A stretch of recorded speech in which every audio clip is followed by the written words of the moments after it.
सारा कुछ ही है जी, बच्चे ही है नहीं। पढ़े लिखे डिग्री वाला बंदा कहता सब कुछ है जी, जॉब ही है नहीं, कहते वीज़ा ही नहीं लग रहा। ਇਹਦਾ मतलब किते ना किते कोई रुकावट है।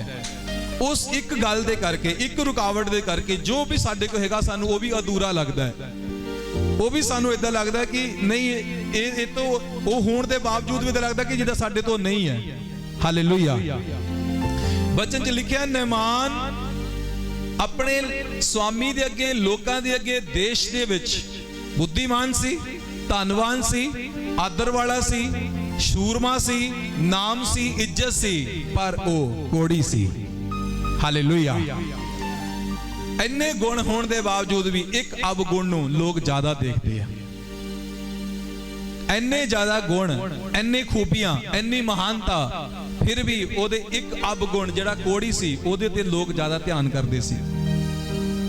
इसी तरह साडे जीवन च इन्नियां खूबियां होने के बावजूद साडी एक कमी नूं लोग ज्यादा फड़दे हैं। इहदे विच आ कमी है। हालेलुया।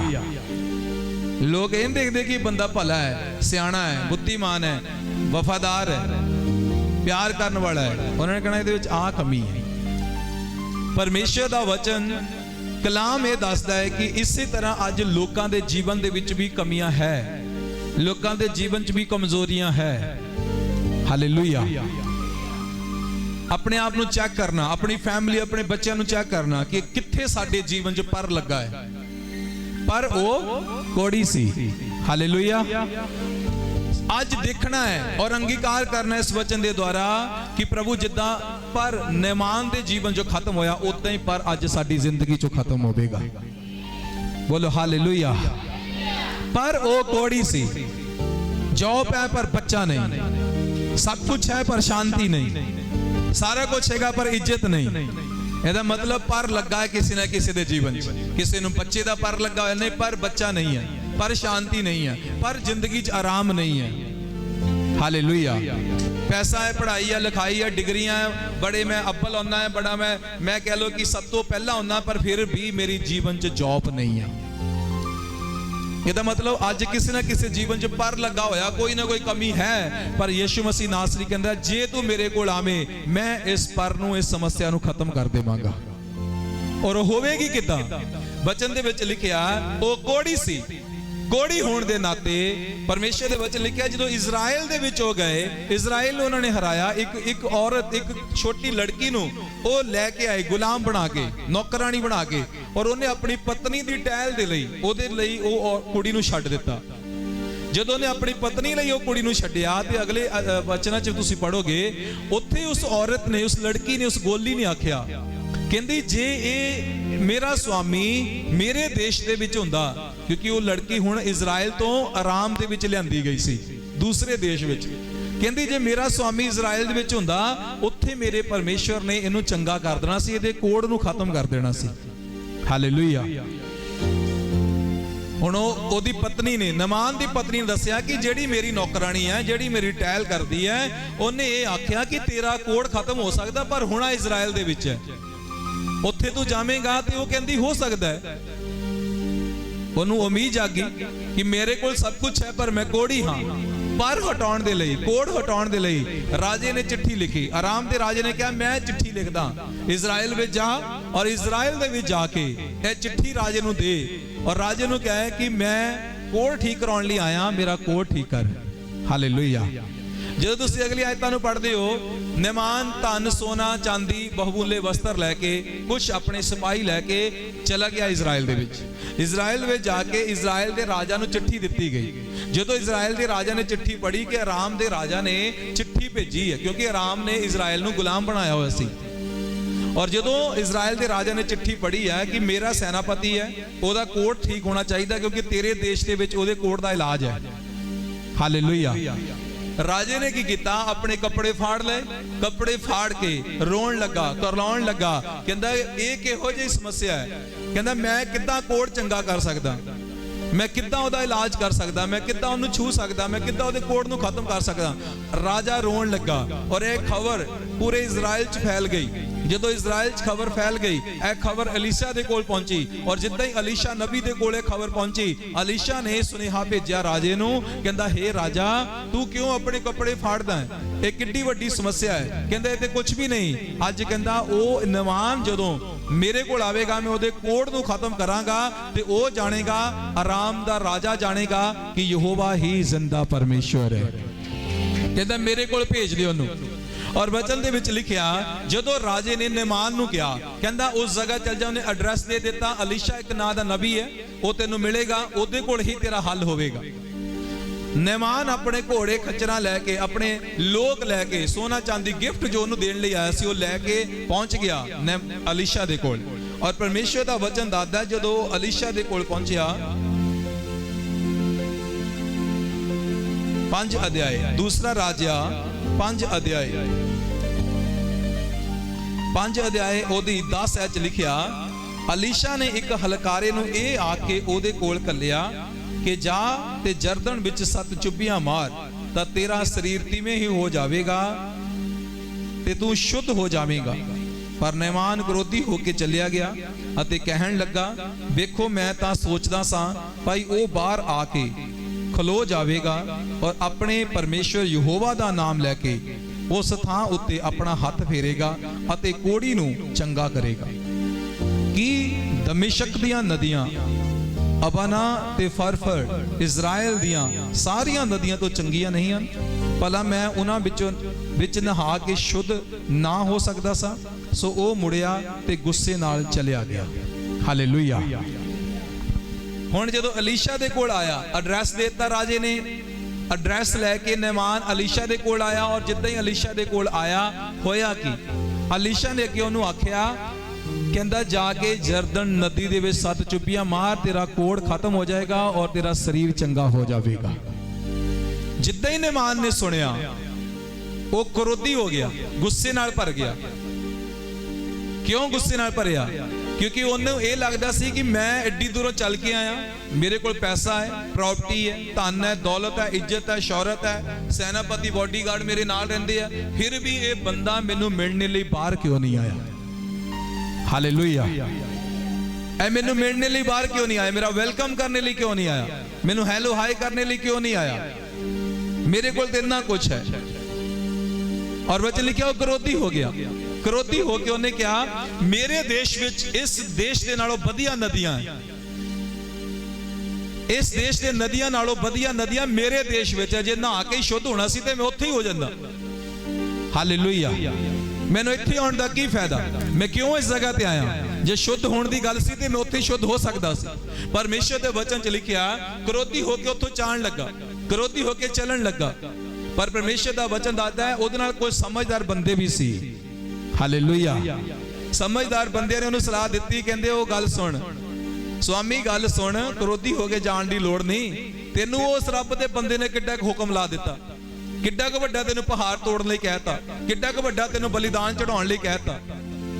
ਉਹਨੇ ਸਿੰਪਲ ਤੇ ਕਿਹਾ ਕਿ ਜਾ ਨਦੀ 'ਚ ਨਹਾ ਤੇ ਸ਼ੁੱਧ ਹੋ ਜਾਵੇਂਗਾ। ਕਿੱਡੀ ਕੁ ਵੱਡੀ ਗੱਲ ਹੈ? ਕਹਿੰਦਾ ਨਹਾ ਲੈ, ਕੁਛ ਨਹੀਂ ਹੁੰਦਾ। ਥੋੜੇ ਜੇ ਕਹਿਣ ਦੇ ਨਾਲ ਉਹਦਾ ਮਨ ਬਦਲਿਆ, ਆਇਆ ਔਰ ਜਿੱਦਾਂ ਹੀ 7 ਚੁੱਭੀਆਂ ਮਾਰੀਆਂ, ਬਚਨ 'ਚ ਲਿਖਿਆ ਉਹ ਉਸੇ ਸਮੇਂ ਕੋੜੀ ਸੀਗਾ ਜਿਹੜਾ ਉਹਦਾ ਕੋੜ ਜਾਂਦਾ ਰਿਹਾ, ਸ਼ੁੱਧ ਹੋ ਗਿਆ ਉਹ। ਹਾਲੇਲੂਇਆ। ਉਹਦਾ ਕੋੜ ਖਤਮ ਹੋ ਗਿਆ, ਬਿਮਾਰੀ ਚਲੀ ਗਈ, ਸ਼ਰਾਬ ਚਲਾ ਗਿਆ। ਜਿਹੜਾ ਪਰ ਲੱਗਾ ਹੋਇਆ ਸੀ ਨਾ ਕਿ ਪਰ ਉਹ ਕੋੜੀ ਸੀ, ਉਹ ਪਰ ਖਤਮ ਹੋ ਗਿਆ, ਕੋੜ ਜਾਂਦਾ ਰਿਹਾ ਔਰ ਉਹ ਇਨਸਾਨ ਬਿਲਕੁਲ ਪਰਫੈਕਟ ਹੋ ਗਿਆ ਯਿਸੂ ਮਸੀਹ ਦੇ ਨਾਮ 'ਚ। ਹਾਲੇਲੂਇਆ। ਕਹਿੰਦਾ ਕਿੱਡਾ ਹੁਕਮ ਹੈ, ਕੀ ਆਖਿਆ ਤੈਨੂੰ ਕਰਨੇ ਲਈ? ਕਿਸੇ ਦਾ ਜਾਨ ਲੈਣ ਲਈ ਥੋੜੀ ਆਖਿਆ, ਸੋਨਾ ਚਾਂਦੀ ਥੋੜੀ ਮੰਗ ਲਿਆ, ਪਹਾੜ ਢਾਉਣ ਲਈ ਥੋੜੀ ਕਹਿਤਾ, ਕਿਤੇ ਦੂਰ ਜਗ੍ਹਾ ਤੇ ਜਾਣ ਲਈ ਥੋੜੀ ਕਹਿਤਾ, ਚੁੱਭੀਆਂ ਮਾਰਨ ਲਈ ਕਿਹਾ, ਨਹਾਉਣ ਲਈ ਕਿਹਾ, ਨਹਾ ਲਾ, ਫਿਰ ਕੀ ਹੋ ਗਿਆ? ਔਰ ਜਦੋਂ ਉਹਨੂੰ ਸਮਝ ਆਈ, ਵਚਨ 'ਚ ਲਿਖਿਆ ਉਹ ਨਹਾਉਣ ਲਈ ਪਾਣੀ 'ਚ ਗਿਆ ਔਰ ਜਿੱਦਾਂ ਹੀ ਉਹਨੇ 7 ਚੁੱਭੀਆਂ ਮਾਰੀਆਂ, ਉਹਦਾ ਕੋੜ ਉਸੇ ਸਮੇਂ ਖਤਮ ਹੋ ਗਿਆ। ਹੁਣ ਕਲਾਮ ਕੀ ਦੱਸਦਾ ਹੈ? ਵਚਨ ਇਹ ਸਿੱਖਿਆ ਦਿੰਦਾ ਹੈ, ਵਚਨ ਇਹ ਇਸ਼ਾਰਾ ਕਰਦਾ ਹੈ, ਸਮਝਾਉਂਦਾ ਹੈ। ਪਹਿਲੀ ਗੱਲ ਕਿ ਉਹਦੇ ਅੰਦਰ ਘਮੰਡ ਸੀ। ਉਹ ਕਹਿੰਦਾ ਮੈਂ ਇੰਨਾ ਅਮੀਰ ਬੰਦਾ ਹੈ ਕਿ ਬਾਹਰ ਕਿਉਂ ਨਹੀਂ ਆਇਆ? ਅਕਸਰ ਇਨਸਾਨ ਦੇ ਅੰਦਰ ਘਮੰਡ ਹੁੰਦਾ ਹੈ। ਹਾਲੇਲੂਇਆ। ਕਿ ਮੈਨੂੰ ਮਿਲਣ ਲਈ ਮੈਨੂੰ ਹੈਲੋ ਹਾਈ ਕਿਉਂ ਨਹੀਂ ਕੀਤੀ, ਮੈਨੂੰ ਜੱਫੀ ਕਿਉਂ ਨਹੀਂ ਪਾਈ? ਇੱਕ ਸਿਸਟਰ ਇੱਥੋਂ ਰੁੱਸ ਕੇ ਚਲ ਗਈ। ਪਤਾ ਰੁੱਸਣ ਦਾ ਕਾਰਨ ਕੀ ਸੀ? ਮੈਂ ਆਈ ਸੀ, ਮੈਨੂੰ ਬੁਲਾਇਆ ਨਹੀਂ ਦਾਨ। ਹਾਲੇਲੂਇਆ। ਮੈਨੂੰ ਦਾਨ ਮਿਲੇ ਹੀ ਨਹੀਂ, ਮੈਨੂੰ ਖੁਸ਼ ਹੋ ਕੇ ਬੁਲਾਇਆ ਹੀ ਨਹੀਂ। ਏਦਾਂ ਦੇ ਵੀ ਬੰਦੇ ਹੁੰਦੇ ਆ, ਇਹ ਵੀ ਏਦਾਂ ਦਾ ਹੀ ਸੀਗਾ। ਮੈਨੂੰ ਬੁਲਾਇਆ ਹੀ ਨਹੀਂ, ਮੈਨੂੰ ਹੈਲੋ ਹਾਈ ਨਹੀਂ ਕੀਤੀ, ਬਾਹਰ ਕਿਉਂ ਨਹੀਂ ਆਇਆ? ਮੈਂ ਤੇ ਸੋਚਿਆ ਸੀ ਬਾਹਰ ਆਵੇਗਾ, ਮੇਰੇ ਨਾਲ ਹੈਲੋ ਹਾਏ ਕਰੇਗਾ, ਮੇਰੇ ਨਾਲ ਹੱਥ ਮਿਲਾਵੇਗਾ, ਔਰ ਜਿੱਥੇ ਕੋੜ ਹੈ ਉੱਥੇ ਹੱਥ ਰੱਖੇਗਾ, ਯਹੋਵਾ ਦਾ ਨਾਮ ਲਵੇਗਾ, ਮੈਨੂੰ ਚੰਗਾ ਕਰੇਗਾ। ਕਹਿੰਦਾ ਇਹਨੇ ਤੇ ਕੁਛ ਕੀਤਾ ਹੀ ਨਹੀਂ, ਤੇ ਮੈਨੂੰ ਸ਼ਕਲ ਵੀ ਨਹੀਂ ਦਿਖਾਈ। ਇਹ ਤੇ ਅੰਦਰੋਂ ਹੀ ਆਦੇਸ਼ ਕਰੀ ਜਾ ਰਿਹਾ ਹੈ ਕਿ ਜਾ ਜਾ ਕੇ ਨਹਾਲਾ, ਤੂੰ ਕੋੜੀ ਚੰਗਾ ਹੋ ਜਾਵੇਂਗਾ। ਹਾਲੇਲੂਇਆ। ਪਰ ਇਹਨੂੰ ਸਮਝ ਆ ਗਈ, ਇਹਦੇ ਕਰਮਚਾਰੀਆਂ ਨੇ ਕਹਿਤਾ ਮਾਲਿਕ ਤੇਰੇ ਅੱਗੇ ਹੱਥ ਜੋੜਦੇ ਆ, ਐਡੀ ਦੂਰੋਂ ਆਏ ਆ ਔਰ ਰੱਬ ਦਾ ਬੰਦਾ ਹੈ, ਫਿਰ ਕੀ ਹੋਇਆ? ਗੱਲ ਮੰਨ ਕੇ ਦੇਖ ਲੈ, ਉਹਦੀ ਕਿੱਡਾ ਕਿ ਤੈਨੂੰ ਹੁਕਮ ਲਾ ਦਿੱਤਾ ਉਹਨੇ, ਔਰ ਉਹਦੀ ਸਮਝ ਵਾਪਸ ਆਈ। ਇਸ ਤਰ੍ਹਾਂ ਨਾ ਸਮਝਾ ਦਿਆ ਕਰੋ ਇੱਕ ਦੂਜੇ ਨੂੰ। ਹਾਲੇਲੂਇਆ। ਸਮਝ ਆਈ ਕਿ ਨਹੀਂ? ਇਹਦਾ ਮਤਲਬ ਨਹਿਮਾਨ ਦੇ ਨਾਲ ਉਹਦੇ ਕਰਮਚਾਰੀ ਜ਼ਿਆਦਾ ਬੁੱਧੀਮਾਨ ਸੀਗੇ। ਉਹ ਕੁਛ ਨਹੀਂ ਹੋ ਗਿਆ ਯਾਰ, ਨਹਾਲਾ ਤੋਂ ਜਾ ਕੇ ਫਿਰ ਕੀ ਹੋ ਗਿਆ? ਏਦਾਂ ਦੇ ਜਿਹੜੇ ਹੁੰਦੇ ਨਾ 4-5 ਨਕੱਟੂ, ਉਹਨਾਂ ਨੂੰ ਸਮਝਾ ਦਿਆ ਕਰੋ ਕੁਛ ਨਹੀਂ ਹੋ ਗਿਆ, ਪਾਸਟਰ ਜੀ ਬਿਜ਼ੀ ਆ, ਫਿਰ ਕੀ ਹੋ ਗਿਆ, ਫਿਰ ਮਿਲ ਲੈਣਗੇ, ਕੁਛ ਨਹੀਂ ਹੁੰਦਾ, ਚੱਲ ਤੂੰ। ਅਕਲ ਦੇਣੀ ਕਿ ਨਹੀਂ ਦੇਣੀ? ਹਾਲੇਲੂਇਆ। ਜਿੱਦਾਂ ਨਹਿਮਾਨ ਦੇ ਨਾਲ ਥੋੜੇ ਸਮਝਦਾਰ ਸੀ ਨਾ, ਏਦਾਂ ਸਮਝਦਾਰ ਹੋ ਕੇ ਰਿਹਾ ਕਰੋ ਕਲੀਸਿਆ। ਵਲੰਟੀਅਰ ਖਾਸ ਕਰਕੇ, ਜ਼ਿੰਮੇਵਾਰ ਖਾਸ ਕਰਕੇ। ਜੇ ਕੋਈ ਇੱਧਰ ਉੱਧਰ ਨਵਾਂ ਭੈਣ ਭਰਾ ਹੁੰਦਾ ਹੈ ਨਾ, ਤਾਂ ਉਹਨੂੰ ਸਮਝਾ ਦਿਓ ਕੁਛ ਨਹੀਂ ਹੋ ਗਿਆ, ਫਿਰ ਕੀ ਹੋ ਗਿਆ ਯਾਰ, ਪਾਸਟਰ ਜੀ ਨਹੀਂ ਮਿਲੇ, ਕੱਲ ਨੂੰ ਮਿਲ ਲੈਣਗੇ, ਫਿਰ ਮਿਲ ਲੈਣਗੇ। ਇਹਦਾ ਮਤਲਬ ਉਹਦੇ ਨਾਲ ਜਿਹੜੇ ਕਰਮਚਾਰੀ ਸੀ ਉਹ ਗਿਆਨ ਦੇ ਰਹੇ ਸੀ ਉਹਨੂੰ। ਤੁਸੀਂ ਵੀ ਸਮਝਦਾਰ ਬੁੱਧੀਮਾਨ ਹੋਵੋ, ਔਰ ਜਿਹੜਾ ਏਦਾਂ ਕਰਦਾ ਹੈ ਉਹਨੂੰ ਗਿਆਨ ਦਿਆ ਕਰੋ। ਉਹ ਕੁਛ ਨਹੀਂ ਹੁੰਦਾ, ਫਿਰ ਕੀ ਹੋ ਗਿਆ? ਉਹ ਮਜਬੂਰ ਸੀਗੇ, ਬਿਜੀ ਸੀਗੇ, ਕਿਸੇ ਕੋ ਬੈਠੇ ਸੀਗੇ, ਫਿਰ ਕੀ ਹੋਇਆ? ਤੇਰਾ ਫੋਨ ਨਹੀਂ ਚੱਕਿਆ, ਫਿਰ ਚੱਕ ਲੈਣਗੇ, ਫਿਰ ਕਰ ਲਈ। ਕਈ ਤੇ ਫੋਨ ਤੋਂ ਹੀ ਰੁੱਸ ਜਾਂਦੇ, ਹਾਏ ਮੇਰਾ ਫੋਨ ਹੀ ਨਹੀਂ ਚੱਕਿਆ। ਹਾਲੇਲੂਇਆ। ਸਮਝਦਾਰ ਹੋਵੋ, ਬੁੱਧੀਮਾਨ ਹੋਵੋ ਯਿਸੂ ਮਸੀਹ ਦੇ ਨਾਮ ਦੇ ਵਿੱਚ। ਸਮਝ ਆਈ ਉਹਨੂੰ, ਗਿਆਨ ਆਇਆ, ਔਰ ਜਿੱਦਾਂ ਹੀ ਉਹਨੇ ਕਿਹਾ ਚੱਲ ਠੀਕ ਹੈ ਯਾਰ, ਏਡੀ ਦੂਰੋਂ ਆਇਆ, ਕੋਈ ਨਹੀਂ, ਚੱਲ ਕੇ ਦੇਖਦੇ ਆ। ਜਿੱਦਾਂ ਹੀ ਜਰਦਨ ਨਦੀ ਵਿੱਚ ਗਿਆ, ਜਿੱਦਾਂ ਹੀ ਨਦੀ ਦੇ ਵਿੱਚ 1 ਚੁੱਭੀ, 2 ਚੁੱਭੀ, 3 ਚੁੱਭੀ, ਉਹ ਦੇਖਦਾ ਹੋਣਾ ਯਾਰ ਕੋੜ ਤੇ ਗਿਆ ਹੀ ਨਹੀਂ। ਜਿੱਦਾਂ ਹੀ 7ਵੀਂ ਵਾਰ ਪਾਣੀ 'ਚ ਗਿਆ ਔਰ ਬਾਹਰ ਆਇਆ, ਔਰ ਜਿੱਦਾਂ ਗਿਆ ਉਦਾਂ ਨਹੀਂ ਆਇਆ, ਬਦਲ ਗਿਆ ਯਿਸੂ ਮਸੀਹ ਦੇ ਨਾਮ ਦੇ ਵਿੱਚ। ਹਾਲੇਲੂਇਆ। ਉਹਦੇ ਬਦਲਾਵ ਦਾ ਕਾਰਨ ਉਹ ਨਦੀ ਨਹੀਂ ਸੀ, ਉਹ ਪਾਣੀ ਨਹੀਂ ਸੀ, ਉਹਦੇ ਬਦਲਾਵ ਦਾ ਕਾਰਨ ਸੀ ਉਹਦੀ ਆਗਿਆਕਾਰੀ। ਉਹਦੀ ਚੰਗਿਆਈ ਦਾ ਕਾਰਨ ਉਹ ਨਦੀ ਨਹੀਂ ਸੀ। ਇਹ ਨਹੀਂ ਸੀਗਾ ਕਿ ਉਹ ਨਦੀ ਦੇ ਵਿੱਚ ਕੋਈ ਦੁਆਈ ਸੀ, ਉਹ ਨਦੀ ਦੇ ਵਿੱਚ ਕੋਈ ਖਾਸੀਅਤ ਸੀ, ਉਹ ਨਦੀ ਦੇ ਵਿੱਚ ਕੋਈ ਚਿੰਨ ਚਮਤਕਾਰ ਸੀ। ਉਹ ਨਦੀ ਉਹਦੀ ਚੰਗਾਈ ਦਾ ਕਾਰਨ ਨਹੀਂ ਸੀ, ਉਹਦੀ ਆਗਿਆਕਾਰੀ ਉਹਦੀ ਚੰਗਾਈ ਦਾ ਕਾਰਨ ਸੀ। ਉਹਦੀ ਆਗਿਆਕਾਰੀ ਦੇ ਵਿੱਚ ਉਹਦੀ ਸ਼ਿਫਾ ਸੁਪੀ ਸੀ, ਉਹਦੀ ਜਿਹੜੀ ਚੰਗਿਆਈ ਸੀਗੀ। ਜੇ ਉਹ ਆਗਿਆਕਾਰੀ ਨਾ ਕਰਦਾ, ਜੇ ਉਹ ਨਦੀ ਵਿੱਚ ਨਾ ਜਾਂਦਾ, ਉਹਨੇ ਕੋੜੀ ਦਾ ਕੋੜੀ ਰਹਿ ਜਾਣਾ ਸੀ। ਪਰ ਜਿੱਦਾਂ ਹੀ ਉਹਨੇ ਆਗਿਆ ਮੰਨੀ, ਨਦੀ ਦੇ ਵਿੱਚ ਗਿਆ, ਉਸੇ ਸਮੇਂ ਉਹਦਾ ਕੋੜ ਖਤਮ ਹੋ ਗਿਆ। ਆਗਿਆਕਾਰੀ ਦੇ ਵਿੱਚ ਹੀ ਸਾਡੀ ਸ਼ਿਫਾ ਹੈ ਯਿਸੂ ਮਸੀਹ ਦੇ ਨਾਮ 'ਚ। ਹਾਲੇਲੂਇਆ। ਆਗਿਆਕਾਰੀ ਦੇ ਨਾਲ ਹੀ ਬਰਕਤ ਹੈ, ਆਗਿਆਕਾਰੀ ਦੇ ਨਾਲ ਹੀ ਚੰਗਿਆਈ, ਆਗਿਆਕਾਰੀ ਦੇ ਨਾਲ ਹੀ ਬਦਲਾਵ ਹੈ। ਕੁਛ ਨਹੀਂ ਮੰਗਦਾ ਯਿਸੂ, ਕਹਿੰਦਾ ਜੇ ਤੂੰ ਮੇਰੀ ਆਗਿਆਕਾਰੀ ਕਰੇਗਾ, ਤੇਰੇ ਲਈ ਵੱਡੇ ਵੱਡੇ ਕੰਮ ਹੋਣੇ ਸ਼ੁਰੂ ਹੋ ਜਾਣਗੇ। ਆਗਿਆਕਾਰੀ ਤੇ ਚਾਹੁੰਦਾ ਉਹ, ਆਗਿਆ ਮੰਨ ਮੇਰੀ। ਉਹਨੇ ਕਿਹਾ ਜਾ ਨਾਲਾ ਜਾ ਕੇ। ਉਹ ਕਹਿੰਦੇ ਕੋਈ ਵੱਡੀ ਆਗਿਆ ਥੋੜੀ ਦਿੱਤੀ ਤੈਨੂੰ, ਛੋਟੀ ਤੇ ਹੁਕਮ ਆ ਤੈਨੂੰ, ਚੱਲ ਨਾਲਾ ਜਾ ਕੇ। ਜਦੋਂ ਨਹਾਉਣ ਗਿਆ, ਆਗਿਆ ਮੰਨੀ, ਉਸੇ ਸਮੇਂ ਉਹਦਾ ਕੋੜ ਖਤਮ ਹੋ ਗਿਆ। ਆਗਿਆਕਾਰੀ ਦੇ ਵਿੱਚ ਹੀ ਤੁਹਾਡਾ ਛੁਟਕਾਰਾ ਹੈ ਯਿਸੂ ਮਸੀਹ ਦੇ ਨਾਮ 'ਚ। ਬੋਲੋ ਹਾਲੇਲੂਇਆ। ਕੋਈ ਵੱਡਾ ਹੁਕਮ ਨਹੀਂ ਹੈ, ਕਹਿੰਦਾ ਮੇਰੇ ਹੁਕਮ ਨੂੰ ਮੰਨ, ਆਗਿਆਕਾਰੀ ਕਰ। ਜਦੋਂ ਤੂੰ ਆਗਿਆਕਾਰੀ ਕਰੇਂਗੀ, ਜਦੋਂ ਤੂੰ ਆਗਿਆਕਾਰੀ ਕਰੇਗਾ, ਉਦੋਂ ਤੇਰੀ ਜ਼ਿੰਦਗੀ ਦੇ ਵਿੱਚ ਕੰਮ ਹੋਣੇ ਸ਼ੁਰੂ ਹੋ ਜਾਣਗੇ। ਇਸ ਲਈ ਮਸੀਹ ਦੇ ਕੋਲ ਆ ਕੇ ਚੰਗਿਆਈਆਂ ਕਿਦੋਂ ਮਿਲਦੀਆਂ? ਜਦੋਂ ਅਸੀਂ ਆਗਿਆਕਾਰੀ ਕਰਦੇ ਹਾਂ, ਜਦੋਂ ਅਸੀਂ ਉਹਦੇ ਹੁਕਮ ਨੂੰ ਮੰਨਦੇ ਹਾਂ, ਜਦੋਂ ਅਸੀਂ ਉਹਦੀ ਗੱਲ ਨੂੰ ਮੰਨਦੇ ਹਾਂ। ਬੋਲੋ ਹਾਲੇਲੂਇਆ। ਜਦੋਂ ਉਹਦੀ ਗੱਲ ਨੂੰ ਮੰਨਦੇ ਆ, ਉਹਦੇ ਹੁਕਮ ਨੂੰ ਮੰਨਦੇ ਆ, ਉਦੋਂ ਹੀ ਸਾਡੇ ਜੀਵਨ ਦੇ ਵਿੱਚ ਚੰਗਿਆਈਆਂ ਆਉਂਦੀਆਂ, ਉਦੋਂ ਹੀ ਸਾਡੇ ਜੀਵਨ ਦੇ ਵਿੱਚ ਛੁਟਕਾਰਾ ਹੁੰਦਾ ਹੈ, ਆਸ਼ੀਸ਼ ਆਉਂਦੀ ਹੈ, ਬਲੇਸਿੰਗ ਆਉਂਦੀ ਹੈ। ਹਾਲੇਲੂਇਆ। ਹੁਣ ਮੈਂ ਜਦੋਂ ਚੰਗਿਆਈ ਪਾਈ, ਮੇਰੀ ਹੱਡੀ ਟੁੱਟੀ, ਮੈਂ ਚੰਗਿਆਈ ਪਾਈ, ਮੈਨੂੰ ਦੂਤਾਂ ਨੇ ਆਣ ਕੇ ਦਵਾਈ ਨਹੀਂ ਦਿੱਤੀ, ਮੇਰੇ ਇੰਜੈਕਸ਼ਨ ਨਹੀਂ ਲਾਏ, ਮੇਰੇ ਗਲੂਕੋਜ਼ ਨਹੀਂ ਚਾੜਿਆ, ਮੇਰੀ ਹੱਡੀ ਟੁੱਟ ਗਈ। ਮੈਂ ਵਿਸ਼ਵਾਸ ਕੀਤਾ ਪ੍ਰਭੂ ਦੇ ਉੱਤੇ ਕਿ ਪ੍ਰਭੂ ਮੈਂ ਵਿਸ਼ਵਾਸ ਕਰਦਾ ਕਿ ਤੂੰ ਮੈਨੂੰ ਚੰਗਾ ਕਰੇਗਾ, ਤੂੰ ਮੇਰੀ ਹੱਡੀ ਨੂੰ ਜੋੜੇਗਾ, ਤੂੰ ਮੈਨੂੰ ਪੈਰਾਂ ਤੇ ਖੜਾ ਕਰੇਗਾ। ਔਰ ਉਹਦੇ ਲਈ ਮੈਂ ਆਗਿਆਕਾਰੀ ਕੀਤੀ, ਕਿਉਂਕਿ ਮੈਂ ਪਹਿਲਾਂ ਹੀ ਆਪਣੇ ਮੂੰਹ ਤੋਂ ਅੰਗੀਕਾਰ ਕੀਤਾ ਸੀ ਮੈਂ ਇਸ ਦਿਨ ਤੋਂ ਫਾਸਟਿੰਗ ਕਰਾਂਗਾ।